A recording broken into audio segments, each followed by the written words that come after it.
लोकसभा में मुख्यमंत्री योगी आदित्यनाथ ने मंगलवार को बजट सत्र के आखिरी दिन सरकार के कामकाज का ब्यौरा पेश किया।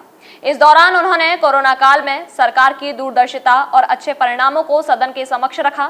बजट सत्र के आखिरी दिन योगी आदित्यनाथ ने विपक्षी दल पर निशाना साधते हुए कहा कि उत्तम समय कभी नहीं आता, उत्तम समय लाना पड़ता है। बीजेपी समाधान पर काम करती है और समाजवादी पार्टी समस्या पर ध्यान देती है।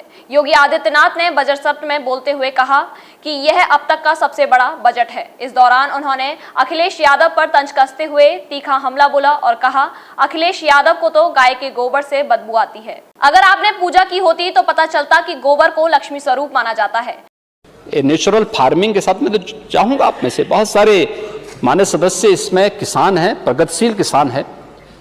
आप देखना, नेचुरल फार्मिंग आपके पेस्टिसाइड, फर्टिलाइजर और केमिकल की जितनी समस्या, यानी जो भी ये इससे इफेक्ट, साइड इफेक्ट है, इससे मुक्त करते हुए आप एक ऑर्गेनिक प्रोडक्ट देने की स्थिति में होंगे। और ये नेचुरल फार्मिंग बगैर गौ माता के संभव नहीं है और सरकार उसको उसी दिशा में आगे बढ़ाने का काम कर रहा है। सरकार उसी दिशा में इस कार्यक्रम को आगे बढ़ाने का कार्य कर रही है। लेकिन आपको गाय के गोबर में बदबू आती है, क्योंकि अगर आपने पूजा किया होता, गाय के गोबर को लक्ष्मी के रूप में रखा होता, तो भारत की समृद्धि का प्रतीक तो वहीं से प्रारंभ होता है। बजट सत्र को संबोधित करते हुए मुख्यमंत्री योगी आदित्यनाथ ने कहा कि वित्तीय प्रबंधन के माध्यम से राजस्व चोरी को रोका गया है। प्रदेश के बजट का एक बड़ा हिस्सा उत्तर प्रदेश गवर्नमेंट अपने स्रोतों से वहन कर रही है। यह एक महत्वपूर्ण बात है। वित्तीय प्रबंधन के माध्यम से राजस्व चोरी को रोका गया है और आज जो प्रदेश के बजट का एक बड़ा हिस्सा राज्य सरकार अपने स्रोतों से वहन कर रही है। यह एक महत्वपूर्ण बात प्रदेश के अंदर इस बजट में और इस सरकार की विगत 5 वर्ष की कार्य पद्धति में हम देख सकते हैं। मुख्यमंत्री योगी आदित्यनाथ ने विपक्षी दल के नेता पर हमला बोलते हुए कहा कि हम लोग अपने संकल्प के विकल्प का बहाना नहीं ढूंढते। हमने हमेशा सबका साथ, सबका विकास, सबका विश्वास के प्रयास का प्रतिनिधित्व करने का बजट प्रस्तुत किया है। लेकिन फिर भी अगर नेता प्रतिपक्ष की उतावलापन इतना ही ज्यादा है तो भी 97 योजनाओं को हम लोगों ने इस बजट में स्थान दिया है और जो शेष 33 योजनाएं हैं उन 33 को हम लोग धीरे धीरे करके आगे बढ़ाने का कार्य करेंगे। और जो जनता से कहा है, क्योंकि हम लोगों ने तो जो कहा है, संकल्प है तो संकल्प का फिर विकल्प और बहाना हम लोग नहीं ढूंढते हैं, हम तो उसको लागू करना। मथुरा में एकमात्र आलीशान होटल मिस्टिक पाम्स, जहां आपको मिलेगी सभी लग्जरी सुविधाएं, सभी प्रकार की पार्टी के लिए केवल एक ही स्थान, होटल मिस्टिक पाम्स।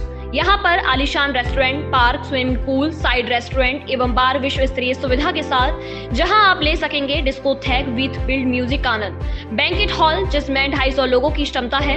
यहाँ मिलेगा ह्यूज वेडिंग, आलीशान लॉन, लग्जरी कमरे व स्वीट्स रूम की विशेष सुविधा। मथुरा में ठहरने और सभी प्रकार की पार्टी के लिए एकमात्र आलीशान होटल मिस्टिक्स पाम्स, मंडी समिति, ट्रांसपोर्ट नगर, राष्ट्रीय राजमार्ग, मथुरा। है तो लागू करना है और वो प्रदेश के लिए हम लोगों ने किया है। प्रदेश के अंदर इन सभी कार्यक्रमों को हम लोग नए तरीके से लेकर आगे बढ़ा करके सबका साथ, सबका विकास, सबका विश्वास और सबके प्रयास के साथ उत्तर प्रदेश की 25 करोड़ जनता के जीवन में व्यापक परिवर्तन करने के लिए सरकार पूरी ईमानदारी और प्रतिबद्धता के साथ इस कार्यक्रम को आगे बढ़ा रही है। मुख्यमंत्री योगी आदित्यनाथ ने बजट सत्र के दौरान अपने संबोधन में कहा कि हमारी संस्कृति शब्द को ब्रह्म मानती है। हम जो बोलते हैं वह ब्रह्म में नष्ट नहीं होता है। हमें बहुत सोच समझकर बातों को सदन में रखना चाहिए, जो वर्तमान एवं भावी पीढ़ी के लिए एक मार्गदर्शिका के रूप में काम आ सके। भाषण बजट पर केंद्रित होते तो लोग मानते, जो भी रहा होगा, मैं खैर उस पर आऊंगा भी, लेकिन बजट पे भाषण केंद्रित होता क्योंकि प्रोसीडिंग का हिस्सा बनेगा। और यद्यपि हमारी भारतीय संस्कृति तो इस बात को मानती है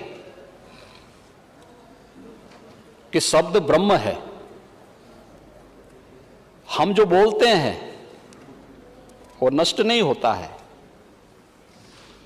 और फिर यहां पर जो कुछ बोलते हैं वो विधानसभा की प्रोसीडिंग का हिस्सा बनेगा, विधानसभा की प्रॉपर्टी का हिस्सा बनेगा। जब तक हमारा लोकतंत्र है तब तक यहां की दीवारों में यहां की लाइब्रेरी का हिस्सा होगा, और आने वाली पीढ़ी को निरंतर उन सब बातों की तरफ सोचने के लिए मजबूत करेगा कि कैसे लोगों ने क्या बात कब कही थी। और इसलिए जब हम बोलते हैं तो बहुत सोच समझ करके हम लोगों को उन बातों को सदन में रखना चाहिए, जो वर्तमान के लिए भी भावी पीढ़ी के लिए भी एक मार्गदर्शिका के रूप में काम आ सके। और इसी दृष्टि से मैं कह रहा था, जैसे नेता प्रतिपक्ष ने एक बात और कही कि उन्होंने अपने समय में बेसिक शिक्षा परिषद के स्कूलों का दौरा किया, और एक बच्चे से उन्होंने पूछा कि मुझे पहचानते हो, तो उसने कहा कि हाँ, राहुल गांधी है।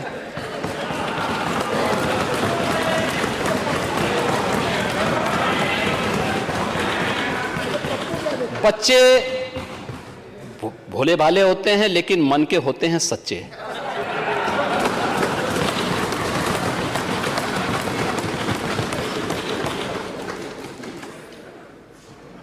जो बोला होगा बहुत सोच समझ के ही बोला होगा।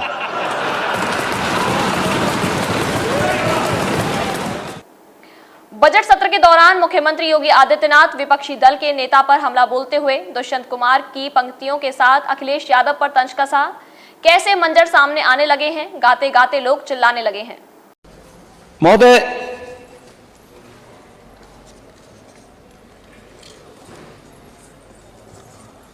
मैं देख रहा था कि अचानक अपने भाषण को आगे बढ़ाते बढ़ाते नेता प्रतिपक्ष उस दिन बाद में कुछ ऐसे मुद्दों पे आ गए जिनका बजट से संभवतः बहुत वास्ता रहा हो या न रहा हो।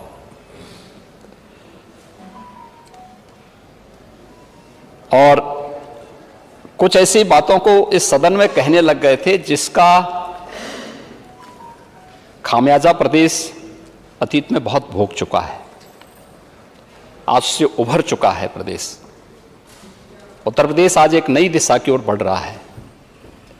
लेकिन उनके भाषण से मुझे दुष्यंत कुमार की ये पंक्तियां याद आ गई कि कैसे मंजर सामने आने लगे हैं और गाते गाते लोग चिल्लाने लगे हैं।